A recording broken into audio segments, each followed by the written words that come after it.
챔스에서 맨시티와 인테르가 다시 맞붙었습니다. 두 팀은 지지난 22-23 시즌 챔스 결승에서도 붙었었고, 그때는 로드리의 중거리포 결승골이 터지면서 시티가 1대0 승리, 극적인 트래블을 달성했었죠. 그런데 이때를 기억하시는 분들은 아시겠지만 당시 극강의 시티도 인자기의 인테르를 상대로는 상당히 고전했었습니다. 오늘 경기도 마찬가지였어요. 시티 홈에서 펼쳐진 경기였지만 과르디올라는 승리를 챙기진 못했는데, 과르디올라는 평소 가동하던 3-2-4-1을 들고 왔습니다. 뒤쪽에 그바르디올, 디아스, 아칸지의 백스리 라인, 그 앞에 돌아온 로드리가 오랜만에 선발 출전했고, 그 파트너로 니코 루이스, 전방엔 그릴리시, 데브라이너, 베르나르도 실바, 사비뉴, 최전방 혼란으로 라인업을 구성했죠. 뒤쪽 백스리는 왼쪽 그바르디올 정도를 제외하면 최대한 공격 가담을 제한하면서 후방과 경기장 전체의 밸런스를 유지하는 역할을 맡았고, 로드리는 6번 홀딩 미드필더 역할, 반면 리코 루이스는 직선적인 움직임으로 전방 공격 작업에 적극적으로 참여했습니다. 루이스가 올라가면 앞에 있던 실바가 살짝 떨어져 로드리와 3선의 밸런스를 맞춰주기도 했죠. 이날 과르디올라가 생각하는 공격의 핵심은 오른쪽 사비뉴였습니다.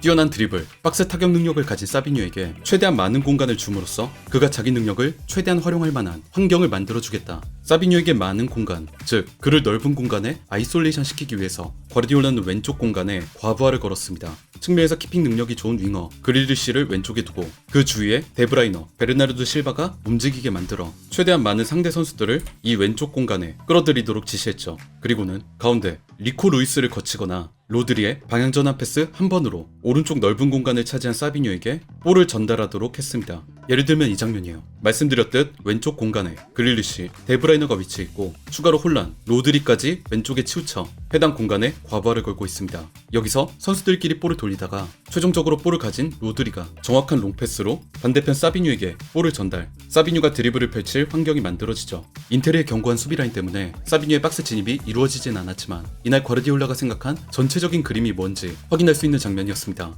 여기에 만약에 그릴리시, 데브라이너, 실바로도 상대가 왼쪽에 끌려 나오지 않으면 과르디올라는 후방의 왼쪽 스토퍼 그바르디올도 제한적인 상황에서 올라가게 만들어 이 왼쪽에서의 과부하를 적극적으로 유도하게 만들었습니다. 그런데 그럼에도 시티가 홈에서 승리를 거두지 못한 건 역시 인자기의 깔끔한 수비 전술과 수비 밸런스 때문이었습니다. 인자기는 5-3-2 수비 포메이션을 활용, 최후방에 5명의 수비 자원을 배치해 박스 안으로 파고들려는 시티의 공격 작업을 확실하게 틀어막았습니다. 인자기는 미들블록 혹은 로우블록 상태로 라인을 끌어내려 시티가 에데르송을 중심으로 후방에서 볼을 돌리면서 인테르의 선수들을 끌어들이려고 해도 쉽사리 앞으로 끌려나가지 않도록 만들었는데요. 그게 가장 잘 드러난 게 이 장면입니다. 시티가 후방에서 볼을 돌리면서 빌드업을 하는 장면인데, 에데르송이 볼을 잡으니까 인테르 선수들이 진짜 딱 그 자리에 멈춰 서서 한 걸음도 앞으로 나가지 않습니다. 이게 사실 키퍼가 상대의 전방 압박을 끌어들여야 시티가 후방 빌드업을 할 때 새로운 빈틈들이 나오는데, 이렇게 진짜 한 걸음도 움직이지 않으니까 에데르송이 당황하는 장면이 카메라에 찍혔죠. 이 정도로 확고하게 선수들이 자리를 지키고 전방 압박에 제한을 뒀다는 건 인자기가 이날 경기에서 키퍼에 대한 압박을 하지 말라, 선수에게 달라붙기보다 패스기를 차단해라, 자기 선수들에게 이렇게 강조했다고 볼 수 있습니다.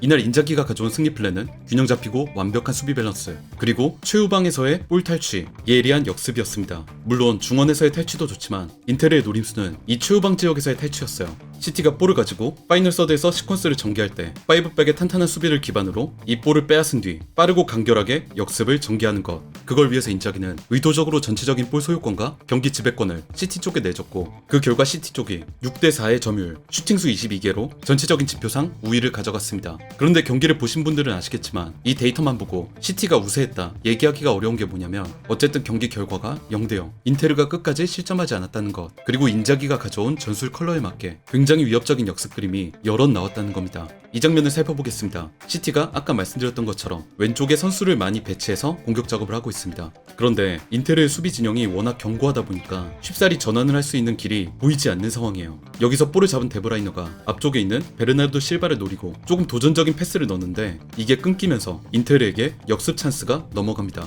역습 시퀀스를 맞은 인테르는 5-3-2 대응에서 앞쪽에 2명, 튀람, 타레미가 전력 질주를 시작하고, 뛰어가는 2명 아래에서 니콜로 바렐라, 칼룰루스 아우구스투가 역습 지원을 위해 전진합니다. 시티는 왼쪽에 과부하를 걸기 위해서 많은 선수들을 왼쪽에 투입했기 때문에 이 역습 상황에선 4대4, 수적으로 같은 상황에 놓이게 되죠. 이게 득점으로는 연결되지 않았지만 시티 입장에선 굉장히 위협적인 역습 전개였어요. 이 장면에서 우리가 칭찬을 해줘야 되는 부분은 사비뉴의 미친 듯한 수비 가담입니다. 보시면 최전방 오른쪽 측면에 있던 사비뉴가 인테르의 역습이 전개되자마자 전력 질주로 아래로 뛰어내려와서 박스 바로 앞 타레미의 볼 소유를 공격을 방해해줘요. 이 사비뉴의 수비 가담 덕분에 아까의 공수 숫자 4대4 상황에서 시티가 그래도 5대4 상황을 만들 수 있었죠. 전반 종료 후 과르디올라는 선수를 교체하면서 전술 변화를 가져갔습니다. 데브라이너와 사비뉴를 둘 다 빼고 균도안과 포든을 넣었죠. 데브라이너 자리에 균도안이 위치하고 기존 안쪽에 있던 베르나르도 실바를 터치라인으로 벌린 뒤 그 자리에 포든을 투입했습니다. 전반 때 왼쪽에 과부하를 걸고 오른쪽을 아이솔레이션 시켰던 전술이 통하지 않으니까 공격의 중점을 오른쪽 또 그보다 안쪽인 중앙과 하프스페이스 인근으로 옮긴 거라 볼 수 있어요. 넓게 벌리는 베르나르도 실바, 중앙으로 좁히는 포든, 여기에 하프스페이스로 쇄도하는 니코 루이스까지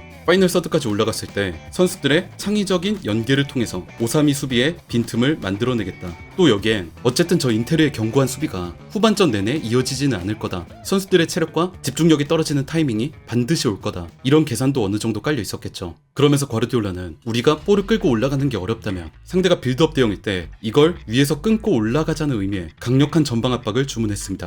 에데르송이 롱킥으로 상대 진영에 볼을 떨어뜨려 놓으면 인테르 후방 자원이 이걸 잡아 빌드업으로 이어가려고 할 때 강력한 압박을 걸어서 이걸 뺏고 골대와 가까운 위치에서 공격을 재시작하라. 예를 들면 이런 장면이에요. 에데르송이 골킥으로 멀리 찬 볼이 인테르 후방 지역에 떨어집니다. 소유권을 가져온 인테르가 본인들의 골문 근처로 볼을 내리면서 빌드업을 재시작하려 하는데 포드는 키퍼인 얀존머 쪽으로 그리고 로드리는 그 앞쪽 바스토니 쪽으로 압박을 달려갑니다. 포든의 압박에 몰린 얀존머는 바스토니 쪽으로 빠르게 패스를 줬고 바스토니는 뒤에 달려오는 로드리를 보지 못한 채 그대로 볼을 빼앗기고 말았죠. 이후 상대 박스 안에서 볼을 뺏은 시티는 정말 위협적인 위치에서 공격을 재전개. 포든과 그릴리시의 슈팅이 이어졌지만 수비 블록에 막혀 득점까진 뽑아내지 못했습니다. 그럼에도 이날 인테리어의 플레이가 인상적이었던 게 이 장면을 제외하면 빌드업 상황에서 미스도 많이 보이지 않았다는 것. 그리고 어쨌든 5-3-2 수비 대형을 유지하면서 시티 홈에서 패배하지 않고 승점을 챙겨갔다는 점이었습니다. 특히 측면 윙어가 볼을 잡았을 때 전반 사비뉴를 틀어막은 것도 그랬지만 후반전까지도 이 측면을 틀어막는 인테르의 수비 조직력은 깔끔했습니다.